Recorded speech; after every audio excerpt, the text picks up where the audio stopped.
Shalom, selamat pagi Bapak Ibu Saudara yang terkasih dalam Kristus Yesus.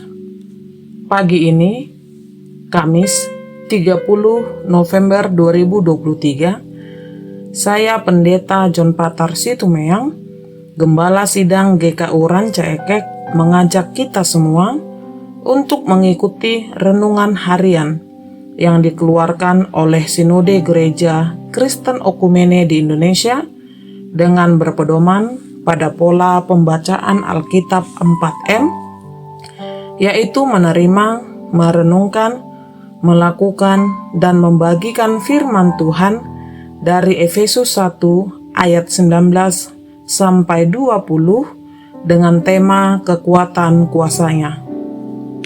Mari kita berdoa. Bapa di surga, Sang Pemilik kehidupan, kami naikkan syukur padamu. Sepanjang malam boleh kami lewati dalam pengawasan dan penyertaan-Mu. Hingga pagi ini kami kuat dalam kekuatan kuasa-Mu. Sebelum kami beraktivitas, kami memberi diri untuk belajar firman-Mu. Kami buka hati dan pikiran, Roh-Mu yang kudus bekerja dengan hebatnya, sehingga kami memahami isi hati-Mu untuk kami lakukan dalam kehidupan ini. Bersabdalah Tuhan, kami mendengarkan, demi Kristus Yesus kami berdoa. Amin. Mari kita buka firman Tuhan, Efesus 1 ayat 19-20, demikian sabdanya. Dan betapa hebat kuasanya bagi kita yang percaya sesuai dengan kekuatan kuasanya yang dikerjakannya di dalam Kristus dengan membangkitkan dia dari antara orang mati dan mendudukkan dia di sebelah kanannya di sorga. Kita akan mempelajari dua ayat ini dan menemukan jawaban atas pertanyaan-pertanyaan berikut ini. Kuasa siapa yang hebat? Dalam ayat 19, sudah pasti kuasa Allah yang hebat dalam hidup kita. Kehebatan kuasa Tuhan bagi kita tidak boleh diragukan. Kehebatan dan kekuatan kuasa Tuhan itu lebih besar dari segala kuasa apapun yang ada di bumi. Mazmur 93 ayat 4 menyatakan, daripada suara air yang besar, daripada pecahan ombak laut yang hebat, lebih hebat Tuhan di tempat tinggi. 2. Siapa yang mengalami kuasa Allah itu? Dalam ayat 19, yang mengalami kuasa Allah itu adalah orang yang percaya kepadanya. Semua orang percaya seharusnya dapat mempercayai bahwa Tuhan sanggup menolong apapun yang menjadi pergumulan dan penderitaan hidupnya. Tak ada masalah yang terlalu besar bagi Tuhan, dan tak ada persoalan yang tidak dapat diselesaikannya. Lukas 1 ayat 37 berkata demikian, sebab bagi Allah tidak ada yang mustahil. Percayalah, kekuatan kuasanya akan dinyatakan saat kita percaya sungguh, tidak bimbang dan ragu kepadanya. 3. Siapakah yang dibangkitkan Allah dari kematian? Dalam ayat 20, yang dibangkitkan Allah dari kematian adalah Tuhan Yesus Kristus, Juru Selamat kita. Kuasa kebangkitan itu begitu hebat.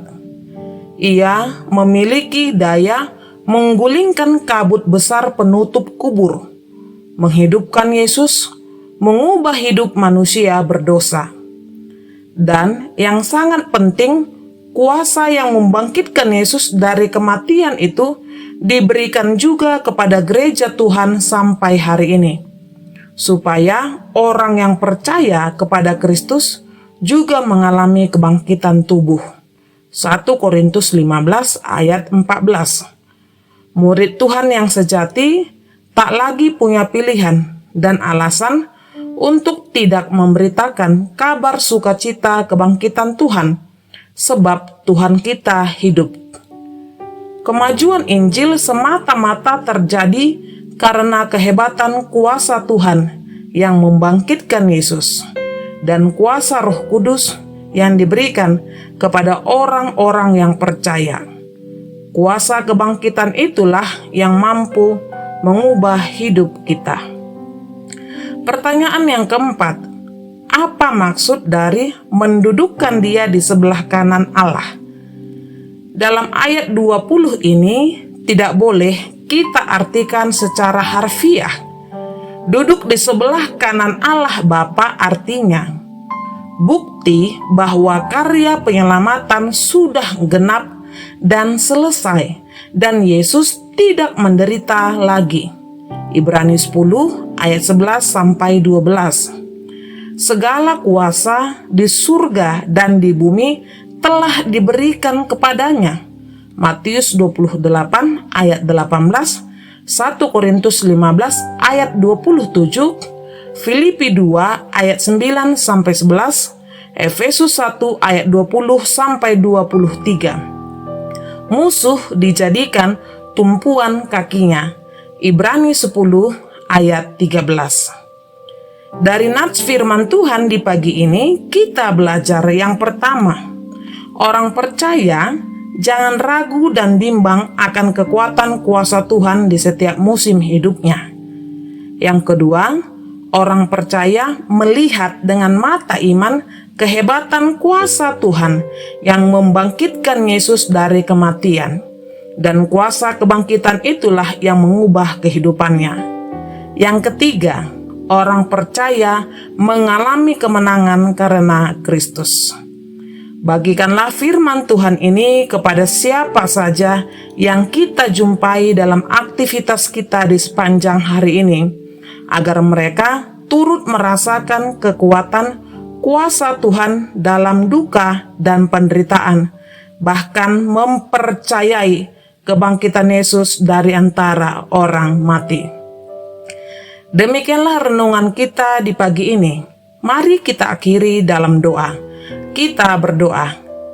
Bapa di surga, kami bersyukur melalui firman-Mu di pagi ini, kami